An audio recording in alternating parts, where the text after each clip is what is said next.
पीले दांत वाली बहू। रंजना कभी ब्रश नहीं करती थी।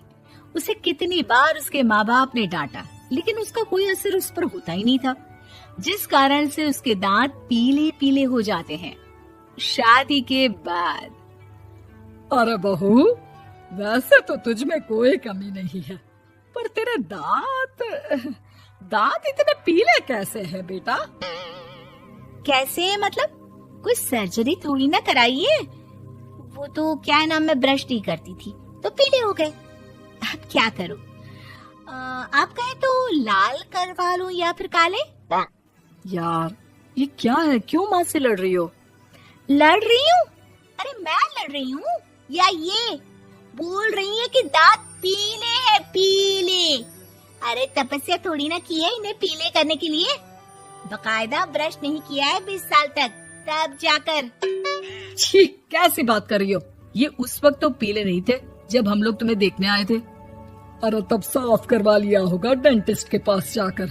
अब देखो कैसे पीले पीले लग रहे हैं। रंजना सास की तरफ गुस्से से देखती है। फिर शुरू हो गई पीले पीले पीले। अरे पीले तो तब भी थे जब मेरे हाथ का रसगुल्ला उड़ा उड़ा कर खा रही थी और बोल रही थी, लड़की नहीं गुणों का खजाना दे रहे भाई साहब आप। खैर, अब वो लोग करते भी तो क्या करते, पीले दांत वाली बहू पल्ले पड़ी थी तो झेलना तो था ही। एक दिन कीर्तन में रंजना गाना गा रही थी। अरे कमला बहन, माँ का द्वार है, यहाँ तो सब शुद्ध होकर आते हैं, फिर अपनी बहू को ब्रश भी नहीं करवाती तुम। दूर से पीले पीले दांत भक्ति में बाधा उत्पन्न कर रहे हैं। अरे कोई 2 साल के बच्चे थोड़ी ना लेकर आई हूँ मैं बहू बनाकर। अच्छी खासी लड़की है, अरे कैसे करवाऊं ब्रश? ये तो उसे खुद करना चाहिए ना। अब माँ बाप तो इसके जैसे तैसे निपटा दिए, ये नहीं सोचा कि सास कैसे संभालेगी।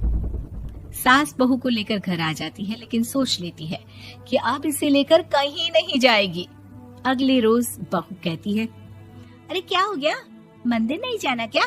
कीर्तन का वक्त हो रहा है।